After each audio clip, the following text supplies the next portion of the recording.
make it to the top. To the top, not the bottom of the top. Top Talent. Welcome once again to my bi-monthly podcast, Top Talent, where we enter the world of the talented folk all over the Capital Region. People who live in the Capital Region, people who are coming to the Capital Region. We may have some famous people. We may have some yet-to-be famous people, but hopefully they will be eventually. And that kind of leads me into today's talent quote. The top talent quote. All right, today's talent quote comes from Roy T. Bennett. He's an author. He wrote a book called The Light in the Heart. He said something really, really special. Quote, "You are unique. You have different talents. You have different abilities. You don't have to always follow in the footsteps of others. And most important, you should always remind yourself that you don't have to do what everybody else is doing and have a responsibility to develop the talents that you yourself have been given." That is so great. And that is so great to lead into what I'm going to be talking about today. I have met some students who are from Mohonasen High School.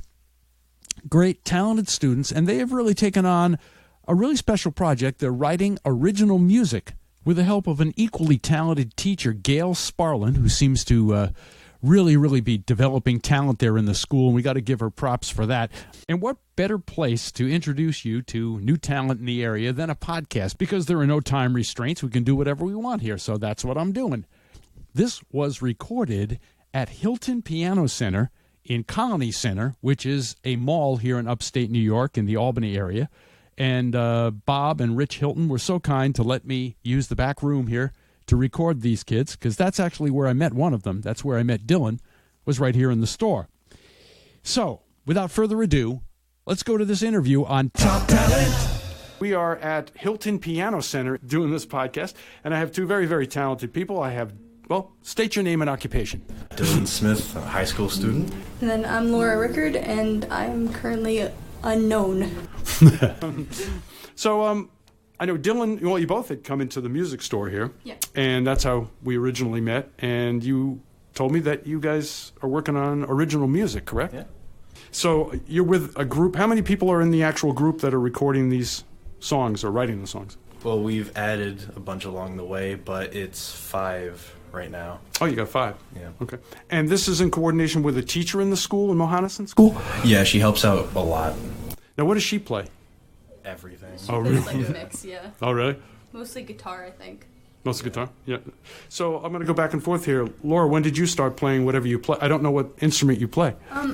Well, I'm mostly a singer, but I do a lot of, I play around with all sorts of different instruments, so I like to play around with, ukulele and piano. Okay. I tried playing around with guitar, but my hands are kind of small, so I struggle with that a bit. So you went to ukulele? Yeah. Right. How about you, Dylan?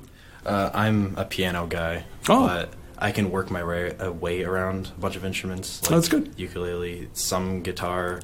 I tried that first, and then I found piano, and I fell in love with it. So you could cut out the other members of the band. You just multi-track all of your instruments here, and you're done, right? Cut out the harp. No, you don't want to do that. So when did both of you start playing? I mean, has it been... I mean, for me, it's been mostly since 7th grade, probably. I mean, I've been singing my whole life for as long as I could talk, but I mean, I really started getting into music around 7th grade. So. Okay. I started freshman year, which, what was I, 15, 14 at the time? But I'm a senior now. Okay. And, yeah.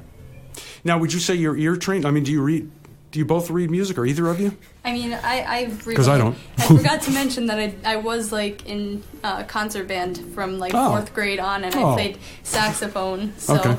I completely forgot. It's been a while since I played it. But, I mean, I'm proficient in, reading music. That's great. And how about you? I'm not.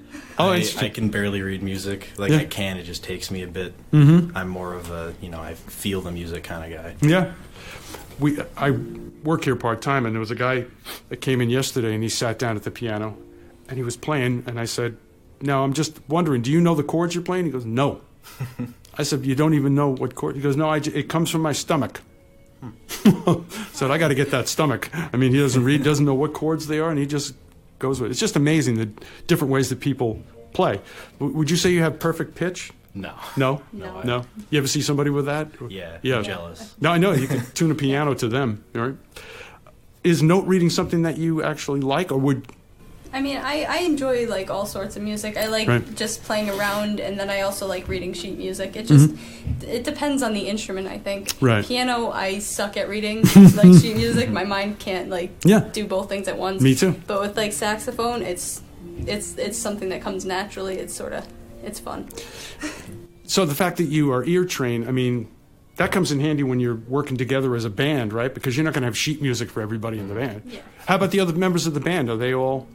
They're all like pretty like across the chart music kids. So like they're in both like music theory and other like ensembles. Mm-hmm. So I mean they know a mix of like both. That's good. So That's good. So how did this start? Who was the person that had the original songs? Or do you all get together and write these songs? I first approached her 2 years ago over a different song that I wanted to collaborate on. That never happened. But then we started coming up with this last year, and it's just sort of been progressing from there. Uh-huh. yeah, and I've been writing like songs for like I've been writing like songs and putting chords along with them, but I could never quite build off of that. It sort of helped to have people that could help me with that. So And did you find that the way they arranged it changed the whole idea of the song for you? Like, easily, yeah. yeah, right. Yeah. I'm sure that happened, right? Who are your influences? Like, who would you say you would love to be if you could be? There's probably like a range of influences. I mean, I really like 21 Pilots, and that's where I base a lot of my songwriting off of. But then I don't know. I'm not sure what style we want to do yet. You Yeah. know, like Right. we're still trying to find what like genre we fit in. Okay. How about for you, Dylan? I try to sort of not get influenced by certain artists because I don't want Right. to sound like them and Yeah. be called a copycat. Right. Yeah. But it's hard not to, right? I Isn't it know. hard? Do you ever do that? You write something and you'll sit down and go, oh, that's me being Billy Joel. That's my era, you know. I'll go, oh, that's me being Elton John. I get so frustrated that way. Yeah, that's hard. Well, I would love to hear the one song that you brought. I know you. How many songs are you working on at once? We're working on 3. Oh, This is the most developed one out of the 3. okay. But we're going to be writing more. Great. And what's the name of this? Seconds. Seconds? Okay, great. In 2 seconds, I will play it.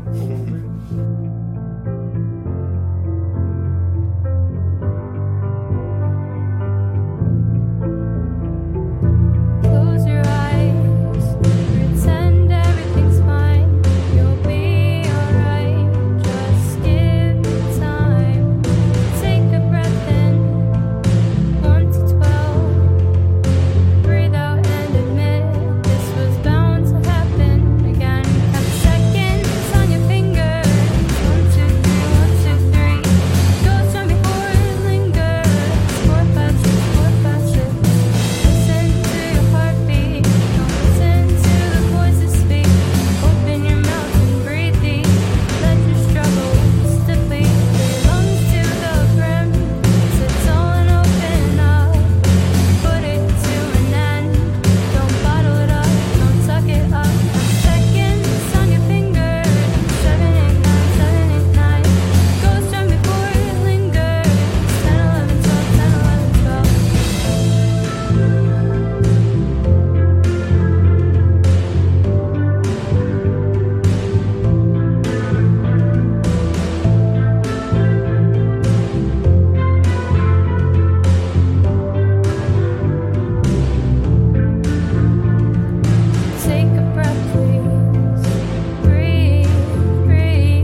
I like it. I like the arrangement of it. Did you find that the arrangement itself is a talent? Do you find that that's a skill that takes time to develop too? Yeah. Yeah, I mean, you just kind of got to learn to work with each other and sort of figure out, each other's patterns. Right.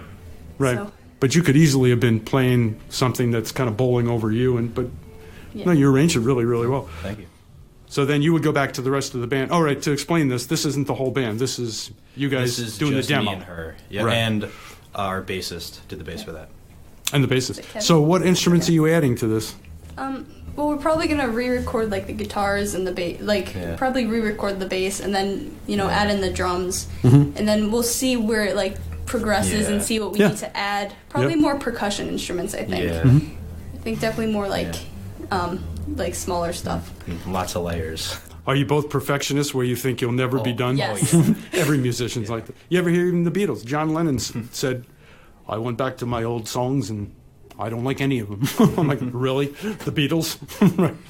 If somebody heard this and it was an agent and they said, you're playing the Times Union Center next week. I wouldn't decline it. Yeah, I mean, that's the goal, but I mean, no matter, I just enjoy playing music. As long as I can play it, I'm fine. What's the meaning of the song? It's basically, when you feel like you're getting overwhelmed and you just have to, like I wrote this in a time where I was sort of like going through a lot, and then I just I needed to take a break, so I just sort of sat down and I was like, you gotta breathe. And then I just, I started writing, and that's usually what happens. I just write and I sort of, figure out a way to calm myself down, and it's just sort of like therapy. It's a way to calm yourself down. Oh, that's great. Just reminding you to breathe. Are you a disciplined writer? I mean, do you try to write? I know it's hard when you're in school and doing everything else, but do you both try to write on a specific timetable? Like, I'm going to write today? I mean, I'm not a disciplined writer. I just I write when it comes to me. Yeah. Like it's always in the randomest moments where I'm like, oh, I can't write anything down right now, but I just go on my phone and I just sort of write down the notes from what I was thinking. Yeah, I haven't had a whole lot of time to write lately, but when I do, I mean, it comes pretty easy to me. I was Paul McCartney. I was listening to a podcast and he was on it, and he was saying that he has his phone. You know how many songs he's written, right? And he'll have little tidbits of songs that he still has on there. But he said that he doesn't like that. He thinks that teaches people to just put tidbits on and never finish them. He likes to, if he starts something, he wants to finish it. Yeah, which is an interesting thing for a master songwriter. Yeah, usually when I write, I write something, I usually write it to completion, and then I add the changes, you know, as I'm playing with it and working with it. I'll be like, oh well, this needs to change, or this doesn't quite work there. Right. Usually there's a skeleton of what needs to be done, finished. Yeah, it's good. It's an art. I'll tell you, it really is. What else was I going to mention? Oh, getting this out to the public. Besides this podcast that's listened to by millions, not really my family. No. How do you? What do you go on? The typical things: YouTube, Twitter, social media. We're gonna SoundCloud. We're gonna open that up pretty soon. But I think what we need to focus on right now is just honing our skills. Right. Especially with the new members of the band, finding each other's rhythms and all that. No, that's right. Yeah. Do they do other programs in the school with original songwriting? I mean, do you know anybody else doing this? I mean, sometimes the orchestra, lets a student compose a piece that they usually write in music theory or something, and then they performed it. There's been a couple. I know our bassist Kevin, he had an original composition played by the orchestra our senior year. Oh wow! So who was it that wrote one and instead of conducting it, he played the oboe? Nate. It was bassoon. It was the bassoon. Because Sadie plays the oboe. So. Could you imagine? I'm just picturing sitting down at the piano and coming up with just a little melody, and then hearing it with a full orchestra. Yeah. That'd be crazy. That is incredible. That's really good. I'm so glad you both came down here. The song's great, and I wish you luck with your writing and performing and doing everything. What's your teacher's name? We never got the teacher's name. Gail Sparlin. All right, we got to give her we need props. to give a lot of thanks to her. She's also got an album out on Spotify. Does she? Yeah. So, yeah. Do you know what the name of it is? I'll put a link to it. Right now. I'll put a link to it in the show notes. It's really good. Yeah. But we don't want to make her more of a star than you two. I mean, you know what I'm saying. Well, thank you both for coming. I know it was kind of a tough drive. And Yeah, it's okay. Thank you for having us. oh, absolutely. Thank you. There you go. Another podcast into the history books. This podcast is available, of course, on Spotify. It's available on Apple. It's available on iHeartRadio. It's available on Podbean.com. Just search Top Talent with Richie Phillips. I know you already did that because that's how you found this, but please spread the word. I'm aiming to do a new podcast every 2 weeks if I possibly can. I'd appreciate it if you could share it, if you could subscribe to it, if you could leave a rating or a comment, hopefully a positive one, if possible. It kind of moves it up higher in the priority list, and that's my priority, to get this out to as many people as I possibly can. I thank you so much for listening to this episode, and hopefully there'll be more on Top Talent. Thank you so much. Take it